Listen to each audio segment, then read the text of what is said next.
All right. Hello, everyone. Uh, Welcome to Message 2 Tutoring. If you guys are watching this again at home later or on YouTube, please scan this QR code and sign in. I really appreciate it. So earlier we were just talking about exam 2, and the QR code isn't working. Oh no. Is anybody else have the same issues? Let me find my phone real quick. Where's my phone? Mine worked. Oh, okay. All right. I can send you a link later at the end of the lectures, the tutoring for you, and then maybe it will work. Sure. Thank you. So like I said, from this tutoring and 2 more weeks, you guys have your 3rd exam. So we will have 3 more topic of content to go to. So those are neuro, oncology, and burns, I think, and then exam 3. So today we will be going over nursing care for neuro issues. So let's go ahead and get started. The neurological system. All right. The things to keep in mind are, you guys don't have to know it right now, but after finishing the tutoring, you guys be able to tell and distinguish what are the meaning of each of these. So the most important thing in today's lecture is going to be the intracranial pressure. Intracranial pressure is the pressure that will determine whether or not the patient will recover or be compensating. So intracranial pressure is the pressure that inside the skull, and it's have a direct pressure on the brain. So the higher the pressure, the worse the condition that the patient in. And especially for patient with head injury, we try to minimizing the intracranial pressure as low as possible so that the patient can recover faster and there's no complication may arise. Arterial pressure, venous pressure, intra-abdominal pressure, intrathoracic pressure, posture, temperature, and blood gases. So these are the factors that can affect the intracranial pressures. And I will explain why throughout the tutoring. Different conditions that can affect the intracranial pressure include head injury, brain tumors, and cerebral inflammatory disorder. For example, like infection of the brain or meningitis, stuff like that. Then we have cerebral blood flow, CBF, amount of blood passing through the brain tissues in 1 minute. So CBF is the amount of blood passing through the brain tissues in 1 minute, and blood flow give oxygen and glucose to the brain. So the brain works really well with glucose and carbohydrate. It gives the brain energy, and that's why when a patient is hypoglycemic, they can experiencing alteration in their level of consciousness. But keep in mind ICP, intracranial pressure. All right. So the first thing that we are going to go over is head injury. So head injury, it's head injury. We bang our head into a concrete or object, or an injury. We fall from a distance, or we involve in a medical, we involve in a accident or something like that. So we have primary injury occurs at the time of injury. Displacement, bruising, damage to components. Secondary injury is after the primary injury occurs hours to days later. Hypoxia, ischemia, hypotension, edema, increased intracranial pressure. So when a person have head injury, they can either be experiencing sign symptom of primary injury. They show sign and onset immediately at that moment, or they will feel normal, fine at that moment, but throughout hours or days later, they starting to experiencing different symptoms such as hypoxia, ischemia, low blood pressure and edema, and increasing intracranial pressure. And then it can cause more complication after that, leads to death. Death can occur at 3 points of the head injury. It can either occur immediately, within 2 hours, or about 3 weeks. So that's why it is so important for a person who involved in an accident to go to the hospital to check, because they may not feel anything or feel normal at that moment, but there might be bleeding or scarring or a tear in the brain or skull that have not exacerbated the symptom yet. So MVA, motor vehicle occlusion, is the number one reason for head injury. Motor vehicle accident, is the number one reason for head injury, immediately due to direct trauma and hemorrhage. This can lead to 2 hours shock, 2 hours after, and then if it's 3 weeks or long terms like that, it usually the patient die because of the multiple system failure. I know everything is kind of vague right now, but just hang in there. So there's different type of head injuries. They include scalp laceration, external. This is external and recognizable, and patient will show profuse bleeding.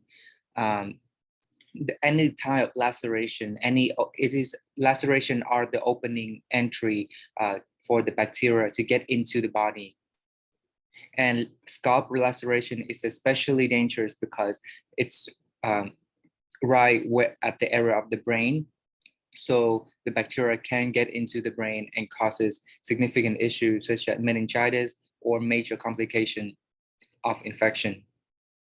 So the biggest complication are infection and blood loss.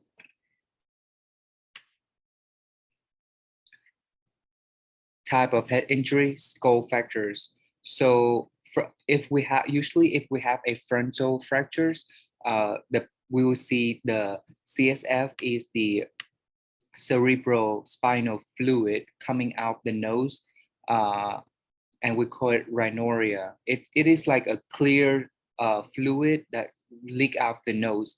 How do we know that the fluid leak out of the nose or ear is cerebral spinal fluid? Is that we will use a cotton pad, or we use like a gauze, and we put down under the nose or under the ears, and after a while we see crystal formed on the gauze, and then that's how we know that they are cerebral CSF fluid, because only CSF fluid will have glucose in them. So that's why when it's dry on the gauze, it will show up as crystal, or it will have a halo ring. We will talk more about that later, but that is how we know the fluid coming out of the nose or the ear are CSF fluid. Orbital fractures, periorbital. If a patient have an orbital fractures right here, the eye area, they will have periorbital edema and ecchymosis, raccoon's eyes. So the patient eye area will be very swelling, and they will have like a bruise, like look like a raccoon. Temporal fractures right here, they are oval-shaped bruise behind the ear in mastoid region, and they will have battle sign. Battle sign is the bruises behind the ear. Okay, raccoon eye is the bruises around the eye. Parietal fractures, CSF coming from the ear canal, and it is called otorrhea. So how do we test for CSF? So in order to test for CSF, we test for glucose, because CSF contain glucose. We'll see a halo ring. We put a drop of leakage. We put drop of leakage on gauze, wait to show a yellow ring around the drop, something like this. And complication, usually infection or hematoma. Infection is because CSF is leaking. That means there's a tear in the dura, puts the patient at high risk for meningitis. We will need to give antibiotic. CSF will become cloudy if there is an infection. And I put here NG tube is contraindicated in facial or skull fractures. The reason why NG tube is contraindicated in facial or skull fracture is because usually when we put the NG tube in, it started suctioning. And if there's a tear inside our skull or inside the nasal oral pharynx, and we put the NG tube in, we can accidentally take out the CSF fluid, and CSF fluid is important for the body, and also NG tube suctioning can increase the intracranial pressure, which it will impact negatively to the patient who are currently have head injury. So the takeaway thing from this is know how to test for CSF. It can either showing a halo ring test, or it can either be form crystal on the gauze. And note the word beta-side and raccoon eyes. All right, head injury. Clinical manifestation of head injury include headache, sensitivity to light, LOC changes, vision, seizures, and nausea and vomiting. So headache, usually for patient with head injury, headache is usually the biggest side effect. However, the first thing that would tell a nurse that the patient is decompensating is the changes in the LOC, changes in level of consciousness. Patients started to get confused, disoriented. That tells us that the patient is decompensating. That is the first thing that would tell us. But usually for patient with head injury, headache is the biggest side effect. Other side effects include, again, number one indicator is LOC changes. That's LOC changes is when we know the patient is decompensating. But the biggest side, the most common one that the patient is experiencing is the headache. Then the patient may have abnormal airway of breathing. There are different breathing that the patient may experience. Also, there are something called cursing triad. This is a late side and this is very severe. And what is cursing triad? We will talk about it in a later slide. But keep in mind, cursing triad is a very, very important term that we need to know for this lecture. Pupillary response, their pupil will be slower. It will get very dilated. Then battle signs. Again, battle sign is the bruises behind the ear. They'll have periorbital edema and ecchymosis. Ecchymosis are raccoon eyes, the bruises on the eye. And then they may have CSF leakage from ears or nose. And any leakage, we need to test for CSF. The reason why is because any fluid coming out the nose or ear, we want to test for CSF. We want to know if there's any tear inside the person's skull. That will explain the reason why the patient have CSF leakage. We want to know if there's any tear so that we can give them antibiotic to prevent the infection, because a tear is an opening entry for bacteria to get inside to the brain, which can cause meningitis, which is very, very bad. All right, next we have head injury, more head injury. So the patient can have diffuse trauma. This can be concussion and post-concussion syndrome. Concussion are minor. The patient will, so when the patient have a concussion, they can have sudden change in LOC. They will have retrograde amnesia. It's like a period of amnesia where the patient just briefly forget and very delirium, like they kind of like not in the moment. They can have headache, and then it is a short duration. So what is concussion? Concussion is forceful shaking of the head back and forth. So what can cause concussion? Maybe when we drive and then we suddenly brake, and then or we bang into the wall or something, our head it's bang into the front of the car. That is forceful shaking of the head. so that we may have a concussion. Then we have post-concussion syndrome. So after the concussion, we may develop a post-concussion syndrome, which may present 2 weeks or 2 months later. We will have persistent headache, lethargy, personality changes, short attention span. All right. Focal trauma are laceration, contusion, hematoma, and CNS injuries. So again, laceration, any opening, any tear is the opening of, is an open entry for bacteria to get inside our body. So laceration can increase risk for infection. So we need to do surgery if possible, and it can cause a lot of bleeding, hemorrhage. Contusion is bruising within the focal area.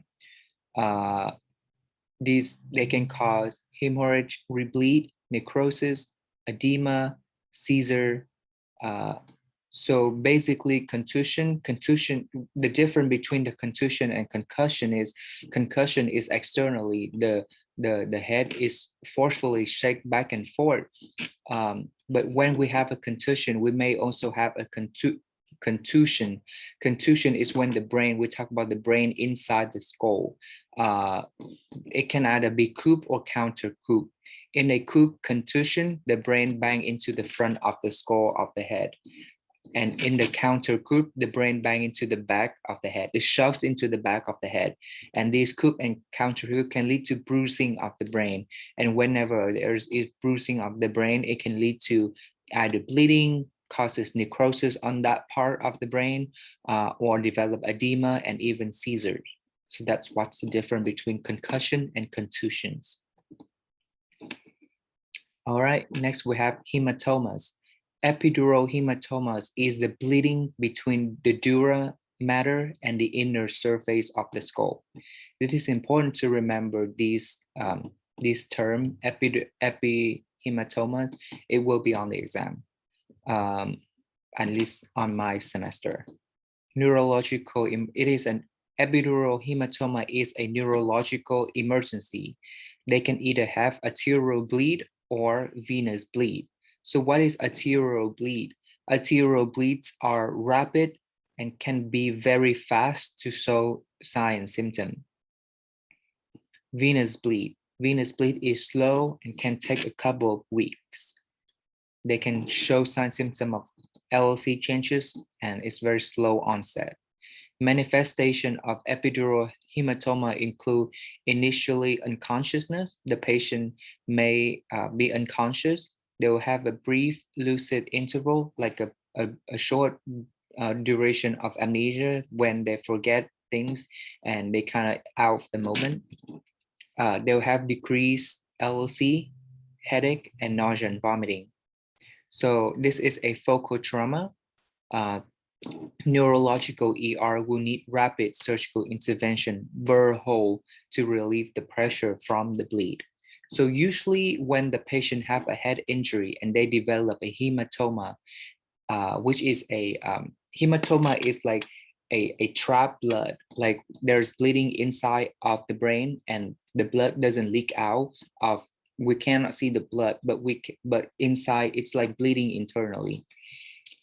So the patient may develop epidural hematoma when they have a head injury, and it can be either be arterial bleed or venous bleed. So if it is an arterial bleed, the patient will be show sign of decompensating very rapidly because of the huge pressure of the bleeding that put on the brain. So what do? We have to put the patient in the ER immediately, and we do rapid surgical intervention. And this surgical intervention is called as burr hole, where they literally like drill a hole into the skull in order to relieve the pressure from the bleeding so that the brain can function and it does not compress the brain. So for example, patient has an epidural hematoma and it is an arterial bleed. How do we know that? Because the patient shows sign and symptom rapidly. What are the sign and symptom? LLC changes, headache, something like that. they have like the sign, the battle sign, the raccoon sign. It's so immediately at that moment. So all of the sudden, the patient get lethargic. The head is so hurt that it's killing them, and they have projectile vomiting. These are more sign of the arterial bleed. They will have projectile vomiting. The patient, that means that the patient is progressing into a later stage of the head injury. So we must act immediately. And how to fix? We use the surgical intervention known as burr hole, where they drill a hole inside the skull and to relieve the bleeding, swelling, so that the patient can go back to the baseline. All right. Okay. The second type of hematoma is subdural hematoma. This is the bleeding between the dura mater and the arachnoid mater. So epidural hematoma is between the dura mater and the skull, whereas the subdural hematoma is the layer below it. It's the bleeding between the dura mater and the arachnoid mater. There are three kinds of subdural hematomas. Acute, manifest within 24 to 48 hours. The patient will show sign of decreased LC. They'll have headache, confused, dilated pupil from increased intracranial pressure. They'll need intervention as soon as possible, such as burr hole and craniotomy. What is craniotomy? We will discuss in later slide. Subacute 48 to 2 weeks, changes in LLC as hematoma grows. Chronic, weeks to months. From minor head injury, they can have a decreased LLC change. Next is intracranial hematoma, is bleeding within the brain tissues. Intracranial hematoma is the bleeding within the brain tissues. So subdural hematoma develops slower than the epidural epidural hematomas. It is chronic minor head injury. People think it is not a big deal, but there's a small amount of bleeding is going on inside. So what are the clinical manifestation of head injury and increased intracranial pressure? This is just, again, I brushed up for you guys. Raccoon eyes, black eyes, battle sign, bruising behind the ear, ranora, CSF leaking out of nose, runny nose. Must test for CSF, looking for halo signs. How do we do this? We put some drainage on a 4.4 gauze and wait for it to dry. It leaves a halo ring. CSF leaking is very bad. So, or crystal when it dry, CSF has glucose. Headache, sensitive to light, LLC changes, vision, seizures, nausea, vomiting, changes in respiration. These signs and symptoms are crucial to know because it will be on the exam. There'll be select or apply question where she asks you about the sign and symptom of head injury or the sign and symptom of increased intracranial pressure. So earlier I mentioned about a vital sign changes, which is the Cushing triad. So any changes in vital sign is a late finding. So if we find a changes in vital sign, such as Cushing triad in a patient, it means that we have failed to assess the patient or intervened appropriately. So what is Cushing triad? Cushing triad is a late emergence sign. If the patient goes into this, the nurse failed to assess the patient. Cushing triad is systolic blood pressure is high and the widening pulse pressure. So basically the patient have the baseline when we first take the vital sign is 170 over 90, but like 10-15 minutes later we take their blood pressure, they increase to 170 but over 80. So you guys can see the pattern here. The systolic blood pressure, the number on the top, they keep increasing, but the number at the bottom, the diastolic pressure, it's going down. So it causes a widening pulse pressure. So That is what Cushing triad means. It is widening pulse pressure, increased systolic pressure, and decreased diastolic pressure. Cushing triad refers to a set of signs that are indicative or increased intracranial pressure or increased pressure in the brain. Cushing triad consists of bradycardia, also known as low heart rate, irregular respiration, and widening pulse. So when the patient is in Cushing triad, they will have bradycardia, low pulse, but bounding pulse. Like they have bradycardia is like slow heart rate. The pulse is very slow. However, when you guys assess the patient, you guys can feel that the pulse is pounding. Yeah, that's how to explain it. Cushing triad is also a sign of increased intracranial pressure. So they will have systolic hypertension, widening pressure, bradycardia, bounding pulse, and irregular respiration.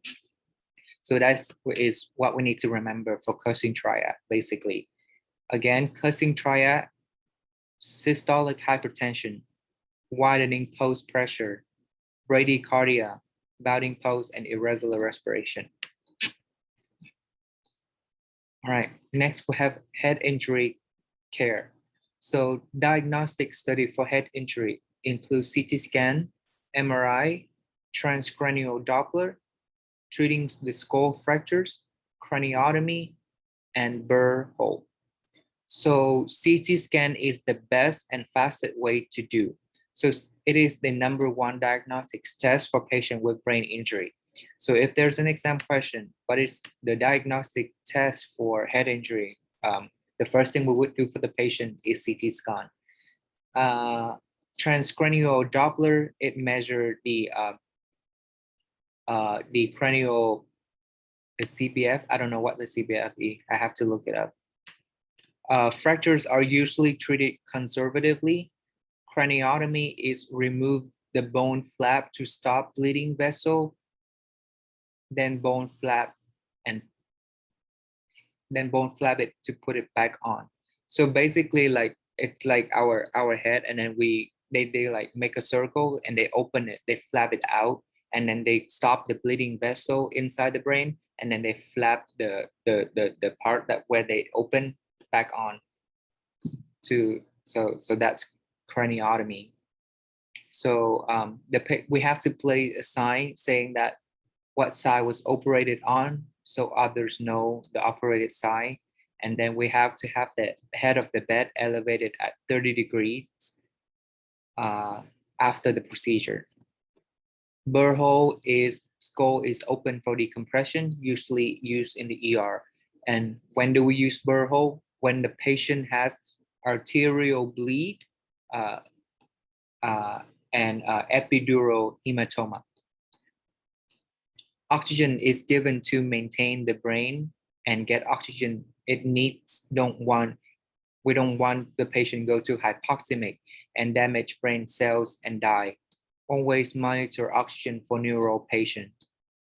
We have to make sure that the patient airway is patent.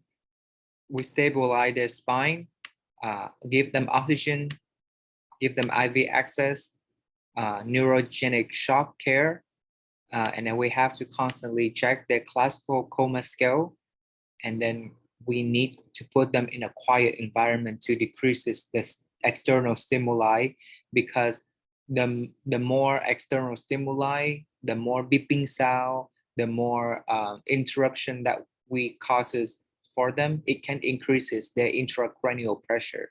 And we don't want to increase intracranial pressure in patient with head injury. So neurogenic shock, we have to watch for hypothermia and bradycardia. So make sure that the patient have warm blanket, and we monitor their heart rate. Glasgow Chromascale, they measure eye response, verbal response, and motor response. If Glasgow Chromascale is less than 8, we need mechanical ventilation, and the patient is in coma. So if we use the Glasgow Chromascale, on the patient, and we have the result, and it's less than 8, it means that the patient is currently in coma and they need to be on mechanical ventilation ASAP.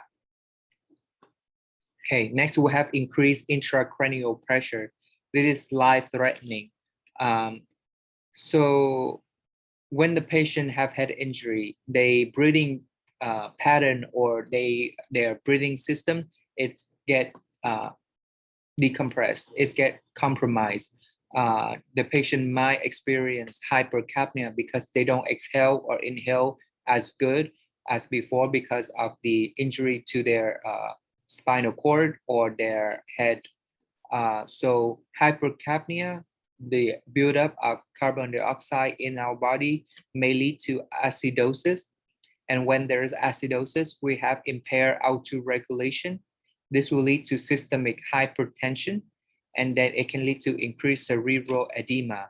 And whenever there is cerebral edema, it increases the intracranial pressures. And when there are intracranial pressure, we can have hypoxia and death.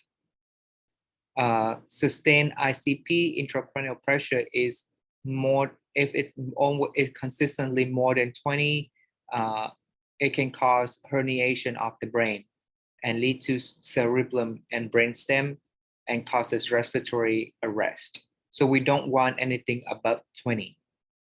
The normal ICP is 5 to 15. So if it's maintaining above 20, it can lead to respiratory arrest in patients. So that's why we don't want intracranial pressure to increase too much. So increased intracranial pressure from head injury, that can cause edema, increased CSF, increased blood in skull, all can result in hypoxia, acidosis, ischemia, and infraction. Again, normal ICP is 5 to 15. Respiratory arrest happen because of medulla compression. Patients who have injury and increased ICP may experiencing posturing. So this is another sign of increasing intracranial pressure. When the patient is experiencing posturing, it means that the intracranial pressure is high. And there are 2 terms that I really want you guys to remember because it will be on the exam. Decorticate, this is from my note. Decorticate our arm to the core of the body, internal rotation and adduction of the arm, and flexion of elbows and hands. So I think the best is to go on Google and look it up. Decerebrate is arms going away from the core of the body, more serious, arm stiffy. So it's important to know these signs and how to define it. Next, we have increased intracranial pressure. So clinical manifestation of someone who currently having increased intracranial pressure includes decreased level of consciousness. They will be confused. They will have headache, projectile vomiting without nausea, change in respiratory rate, cursing triad here again. Again, cursing triad is a late sign. It is a late sign when the patient is already in a severe situation. This is caused from system vasoconstriction. It will lead to systolic hypertension, widening pulse pressure, bradycardia, bounding pulse, and irregular respiration. Change in pupils, it is dilated, sluggish, no response to pupils. Change in motor function, again, decorticate, internal rotation and adduction of the arm, and flexion of elbows and hands. Decerebrate, more serious, arm stiff, extended, it is adducted, hyperpronated, hyperextension of the legs with plantar flexion. LOC sensitive because the brain is super sensitive to oxygen level, and if it's not getting the oxygen it needs, it will respond real quick to change. So that's why I said LOC changes is the first thing that will happen when the patient starting to decompensate. It is the early sign, and the late sign is cursing triad. Increase intracranial pressure. So again, diagnostic study, MRI, CT scan. CT scan is the number one for any head-related injury. Okay, we can monitor the patient by using the Glasgow Chromascale. If the result of the Glasgow Chromascale is less than 8, meaning the patient is in comatose state and they require mechanical ventilation. Ventriculostomy is catheter is inserted into the ventriculus and connected to the external transducer, monitor for ICP. So remember I talked about the normal level of the ICP is 5 to 15. How do we know the ICP level? The patient cannot tell us their ICP levels, or we cannot just assess it by looking at them. How do we do it is we use something called ventricular culostomy. So this is catheter, it literally poke into the patient head, right into their ventriculus, like around their brain area, somewhere in there, I don't know. And it's connected to a external transducer. And that is how we monitor the ICP. Remove CSF, can give drugs. So the ventriculostomy can help us to remove the CSF, can give drugs through it, high risk for infection. So we need to use aseptic technique. That makes sense, right? Because it's go into our body. It's a foreign object, so it can carry risk for infection. We need to reassess unit every time the patient is moved. So every time the patient is moved, there will be changes in the pressure. So we need to monitor and reassess it, the ventriculostomy. Tragus of ear used as reference point. So this is more like how we put it, or how we like make sure it's aligned and at the correct place. So tragus is ear is used at reference point. We never do lumbar puncture for an increased intracranial pressure because it can cause more increased intracranial pressure. So what have we not done so far? We do not do NG tube. We do not insert NG tube for patients who have head injury or increased intracranial pressure or having CSF leakage. And then we do not do lumbar puncture for increased intracranial pressure. So please remember that. Next, we have care for patient with increased intracranial pressure. So what are the interventions that we can do in order to maintain the ICP between 5 and 15? We try to elevate the head of the bed at 30 degrees. So we do not go above 30 degrees. If the patient is currently at like 15 degrees and they show symptom of increased intracranial pressure, we then move the bed to 25. And if they still have it, we move the bed to 30, but 30 is the maximum line. The head is in the neutral position. There's no crooked or no extended of the head. It has to be in the neutral position. We prevent the patient from shivering. Remember, they are at risk for hypothermia because the head injury can affect the thermal regulation system or something like that of the brain. So they can at risk for hypothermia. So we need to prevent them from shivering. We need to quiet environment, reduce every external stimuli to the minimum because it can cause increased ICP. We prevent fever. They are at significant risk for infection. So that's why we need to make sure that they don't get fever or infection. We prevent seizures. Do not bend at waist. Prevent abdominal distension. Turn them gently. Decrease the pain and keep adequate nutrients. So we have to do frequent ABGs. We have to maintain PaO2 at more than 100. Usually a healthy normal person, PaO2 can be around above 90 is good. But for these patients, we want above or equal to 100. So please remember that. So if there's question that the patient is currently 95 PaO2, that still means that the patient is not good. It has to be over or equal to 100.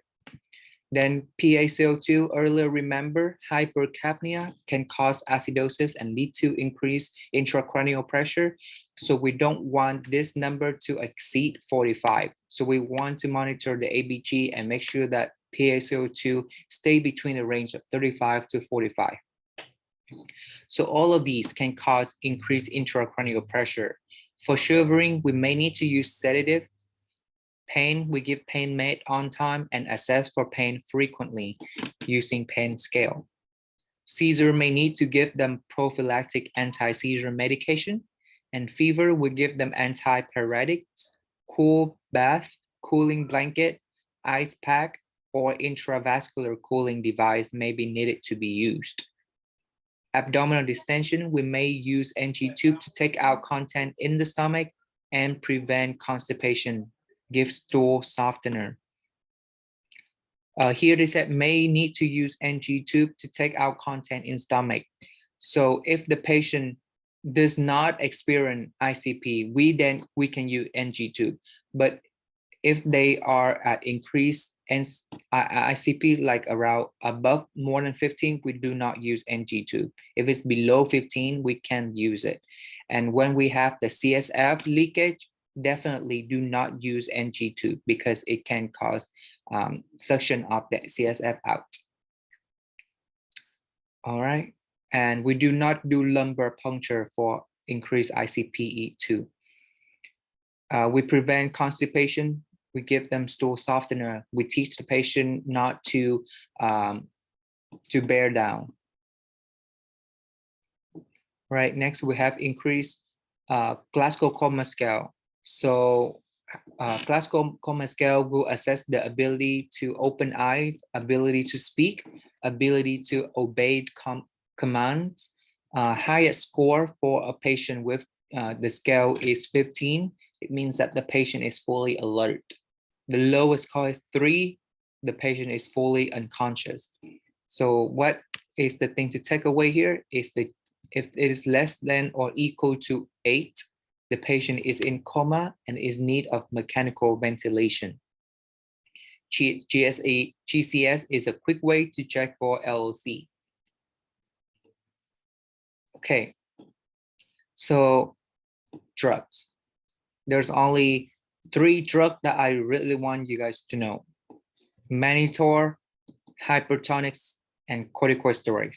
So these are the 3 drugs that will be used for the patient who are at risk for or currently experiencing increased intracranial pressure. So mannitol is an osmotic diuretic. It moves the fluid from tissues into blood vessel.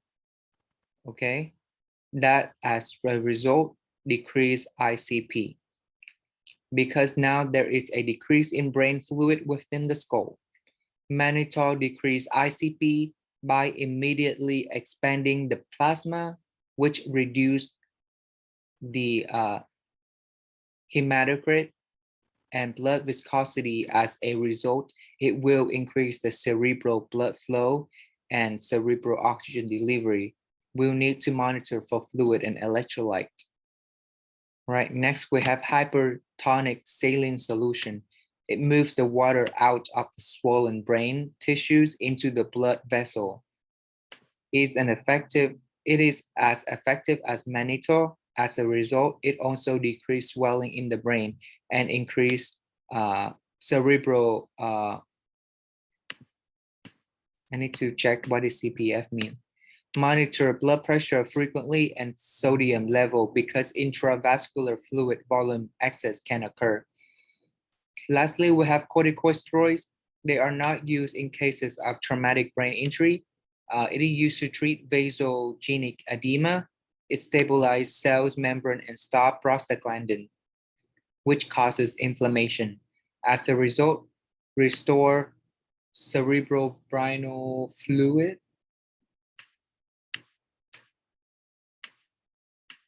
I'll need to look it up. and restore autoregulation, improving neural function. Complication of corticosteroids are hyperglycemia, increased risk for infection, GI bleed, monitor for fluid intake and sodium level, as well as glucose level.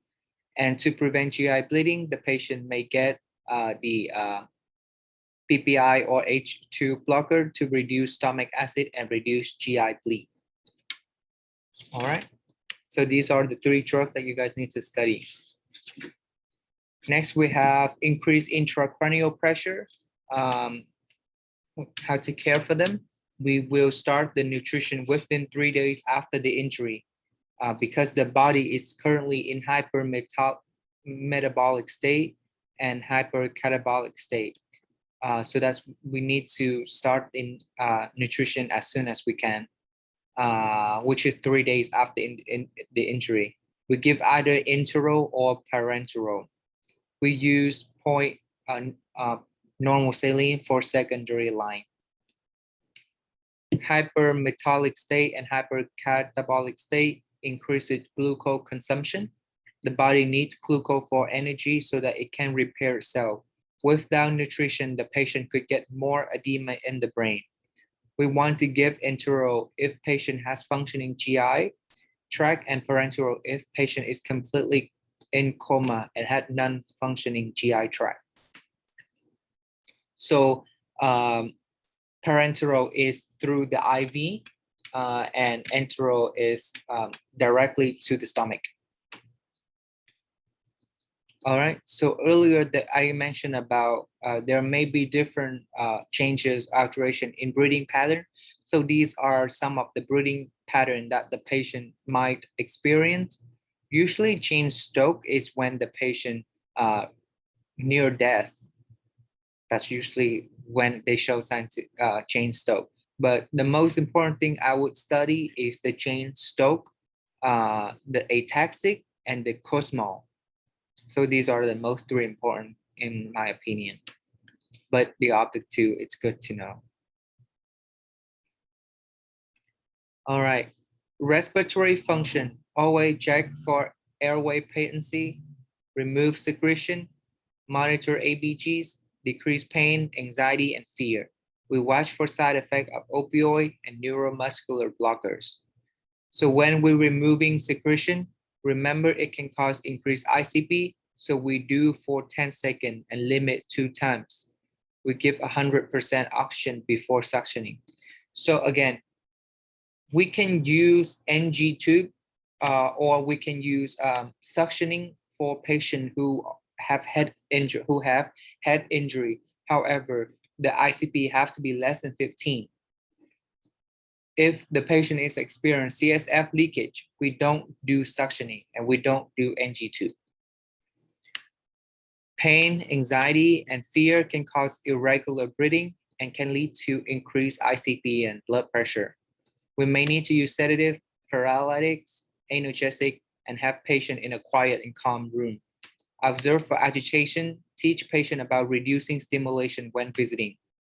All right, overall, this is from my note, limit fluid to 1200 ml a day for increased ICP and limit fluid to 1500 ml a day for head injury. All right, so that's it for the head injury. Before we move on to inflammatory brain injury, would you guys like to take a short 5? Okay, so yes, so let's take a 5-minute break. We meet up again at 4:55. Thank you, guys.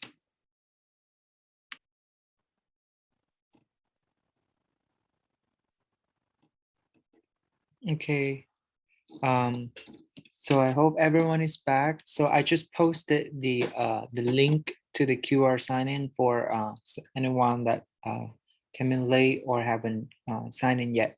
So it's right here on the chat box. So I hope everyone is back. We are going to go over inflammatory brain disorder, and it'll be quick, okay?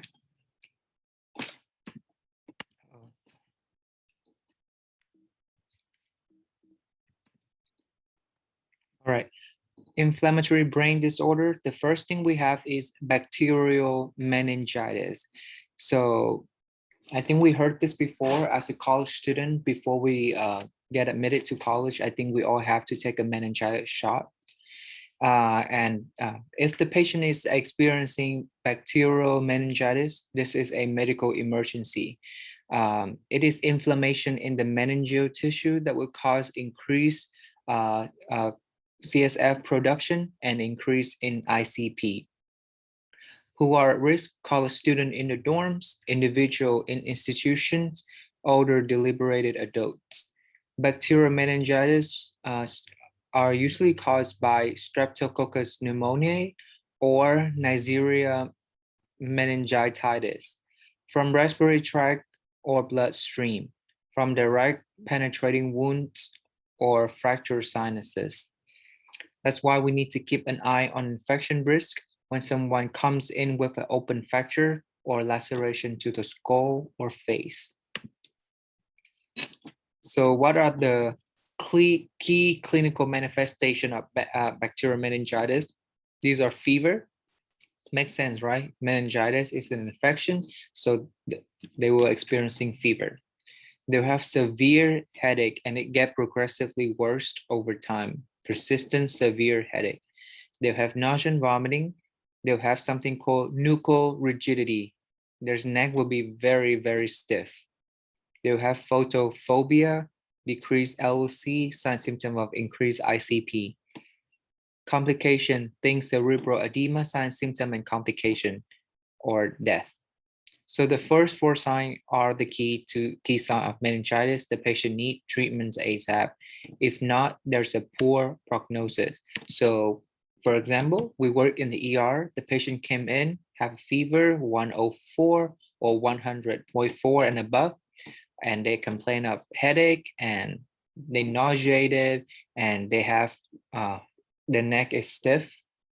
We need to check their, we need to put them on bacterial meningitis suspicion immediately and treat them right away to prevent cerebral edema, and which can lead to seizure, bradycardia, coma, or death. And what is the first thing that we need to do? The first thing that we need to do is we do blood culture. The first thing is blood culture.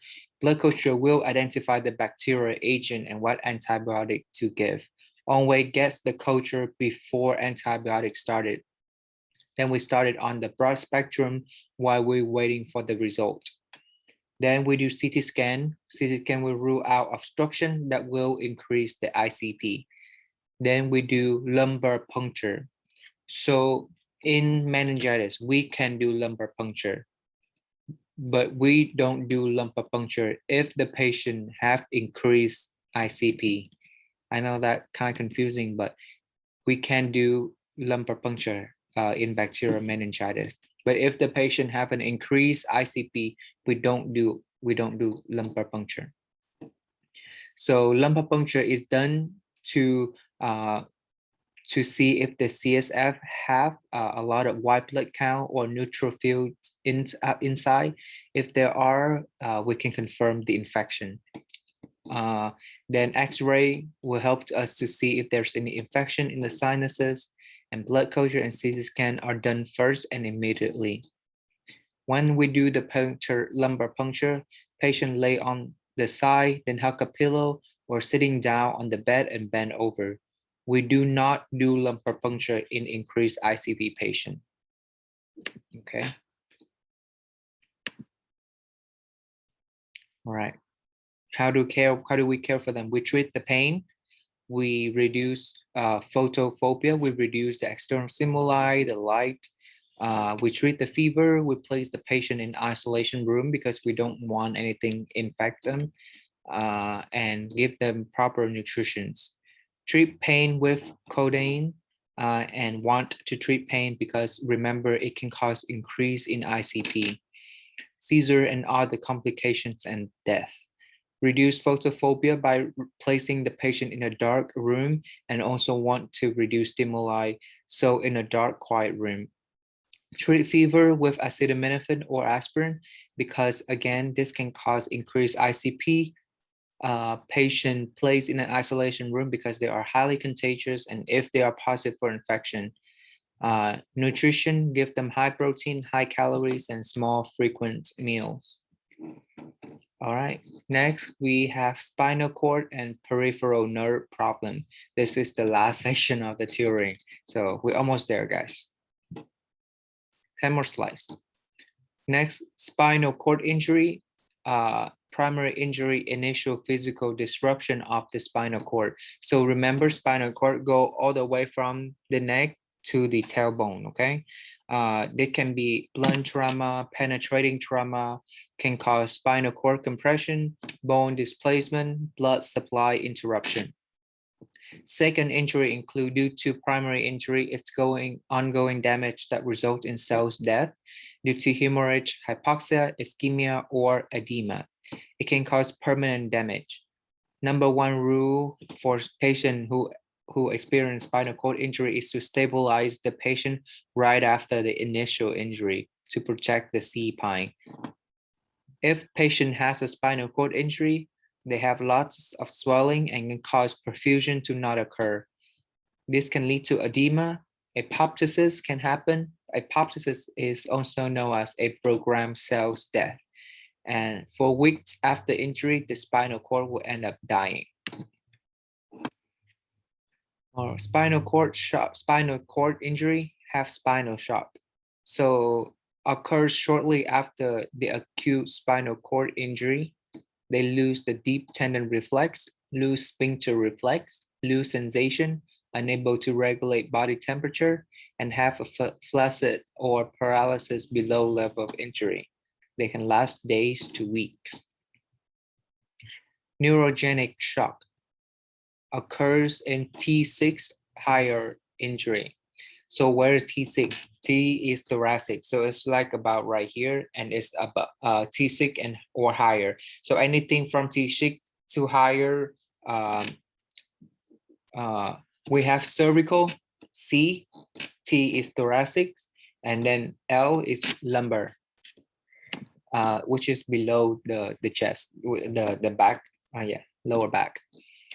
The causes are peripheral vasodilation, significant hypotension, bradycardia, temperature dysregulation, and can continue for weeks.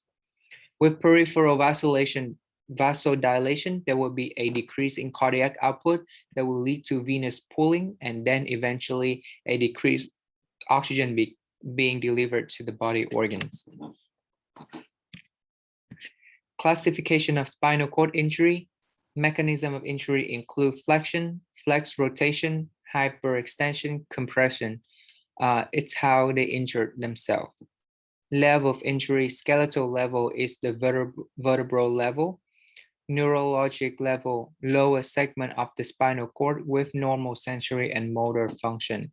So injury from C1 to T1, we can have paralysis in the extremity, tetraplegia, like all extremity, 2 arms, 2 legs will be paralyzed. Injury below level of T2, we can have paralysis in legs, and which is the 2 legs, paraplegia. Degree of injury, complete cord involvement, total loss of sensory and motor function below the level of injury. Incomplete cord involvement, mixed loss of voluntary movement and sensation. So skeletal level is the vertebral level, cervical, lumbar, thoracic, and sacral. So we have cervical, we have thoracic, lumbar, and then sacral is the hip part.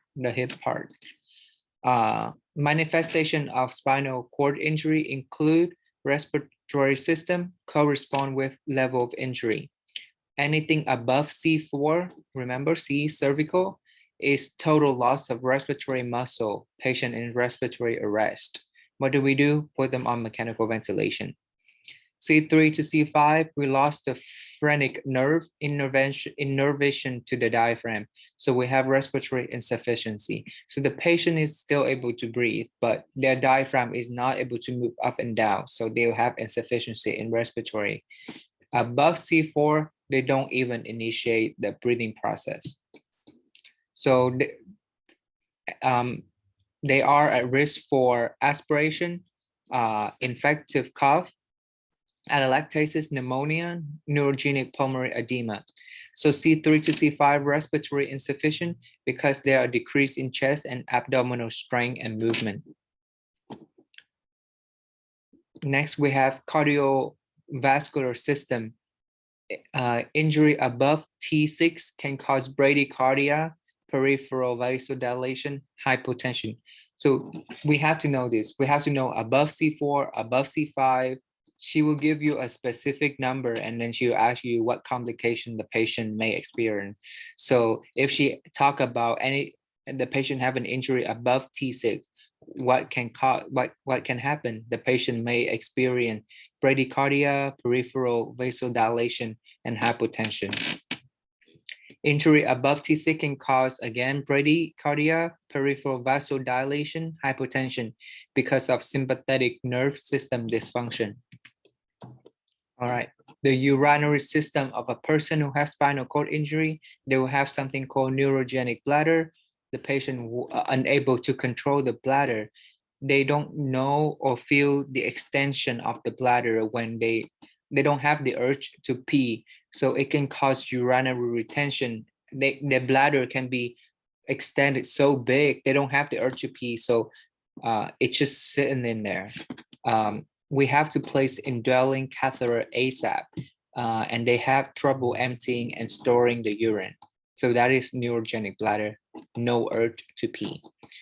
GI system, they can have paralytic ileus, means like there's no peristalsis or contraction of the intestine to move the stuff that we ate to the rectum so that they can poop out. It's stuck in there.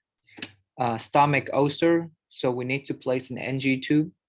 Neurogenic bowel, meaning constipation, is a big problem. So neurogenic is when they don't have the urge.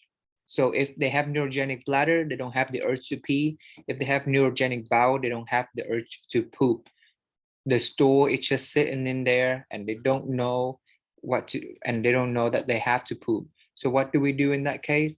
They have to literally use their hand to take the poop out, like disinfect it themselves, or we do it as nurses. Great. Urinary retention causes over-distension. Urinary retention causes over-distension of bladder, backflow to the kidneys, leads to post-renal problems, kidney failure. So again, any retention of the urine, it can cause over-distension and it can lead to backflow to the kidney, lead to UTI or pyelonephritis, kidney failure. Decreased GI function lead to distension that leads to paralytic ileus. We need to place NG tube to decrease distension and decrease stomach acid that may cause GI bleeding. Hard to tell if the patient has GI bleed due to the decreased sensation. We will need to monitor for GI bleed, dark stool, coffee ground, GI secretion. Be careful with suction. It could lead to metabolic alkalosis because you are removing the acid from the stomach. Monitor electrolyte sodium and potassium.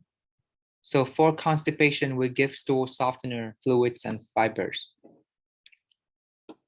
All right, some more manifestation. For the skin, they'll have skin breakdown. The thermoregulation, they'll have something called poikilothermic. They're unable to maintain the constant core temperature. So it will take up the temperature of the environment. So it's important that we regulate in the AC temperature of that room for the patient so that they won't be too cold. Can't shiver or sweat below the level of entry. Because if they shiver or sweat below the level of entry, it can trigger something called autonomic dysreflexia, which we will talk about in a bit. Metabolic needs, they need more calories, lots of protein, watch for muscle atrophy because they don't move, they don't do anything, so at risk for muscle dystrophy. For skin breakdown, we check the bony prominences and keep dry and clean to prevent ulcers, stress ulcers. For thermoregulation, we check temp of the patient body and room, keep blankets handy. Spinal cord care, we maintain the patent airway, prevent secondary injury, play a C-collar, backboard, decrease spinal movement after the injury, lock roll for the patient to transfer. Shock treated with IV fluid, vasopressure to maintain blood pressure. So if they're experiencing neurogenic shock, they'll have low blood pressure, right? And unable to regulate temperature. So what do? We give them IV fluid and vasopressure to bring up back the blood pressure. We can give them heparin to prevent clotting due to immobility and blood pooling from the vasodilation. Okay, so this is what I just mentioned earlier, autonomic dysreflexia. This is huge in this neuro. She liked to test on this. And I remember I had a question about this. So autonomic dysreflexia happens when the patient with T6 or higher injury, they may develop this. Okay, so T6 or higher injury.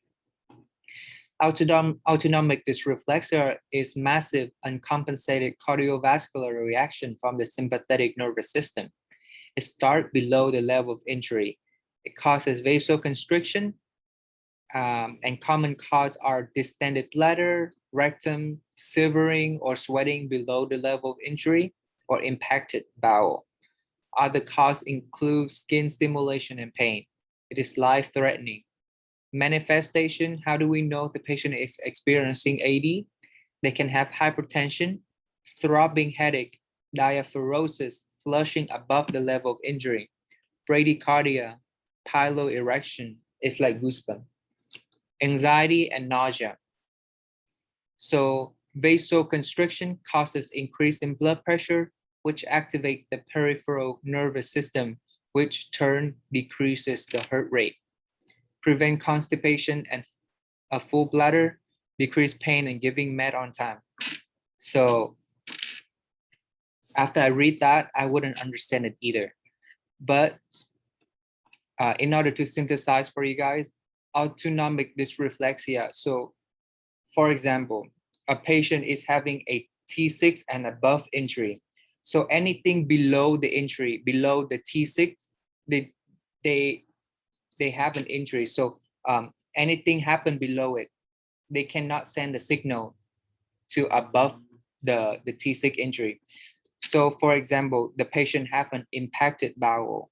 They have a neurogenic bowel. They cannot put the stool out, but their colon, the intestine is so impacted that it stretched out so much, so that the body, the rectum, it's signaling to the brain, okay, oh, they need to poop to remove the impacted stool.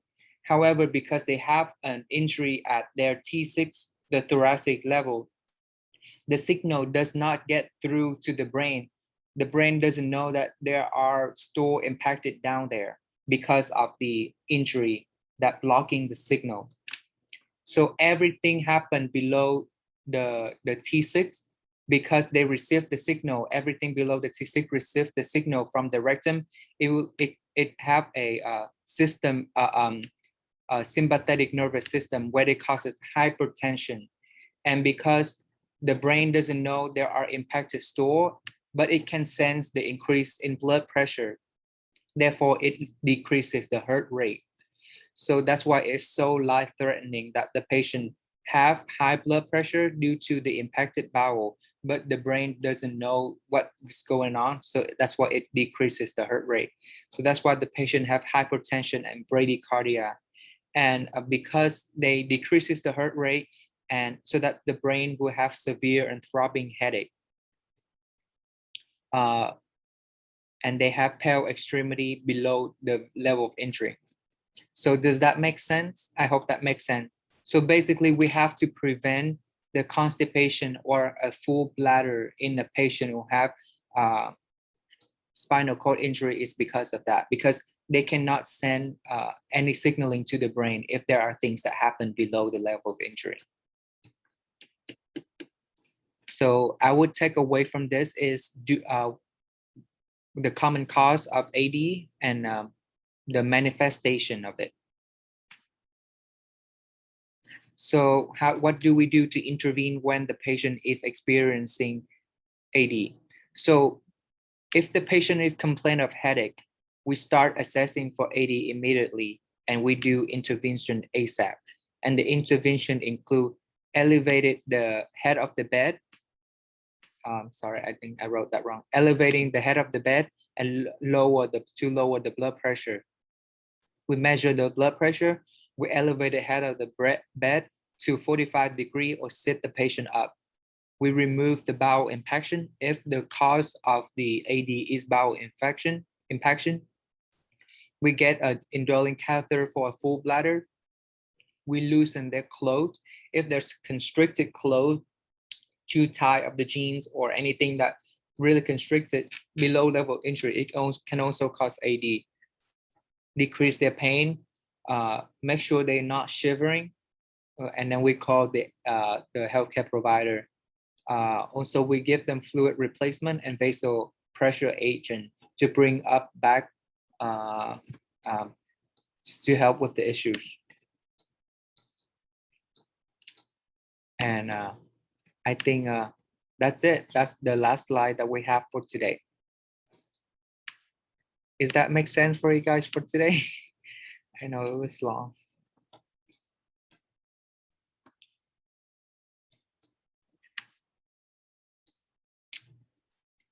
So that's it, guys. That's the end of the lecture, the tutoring for today. I hope it was helpful, and you're welcome. And thank you so much for coming. Good luck tomorrow. It's a long lecture, neuro. Thank you. Thank you guys for coming. Feel free to leave.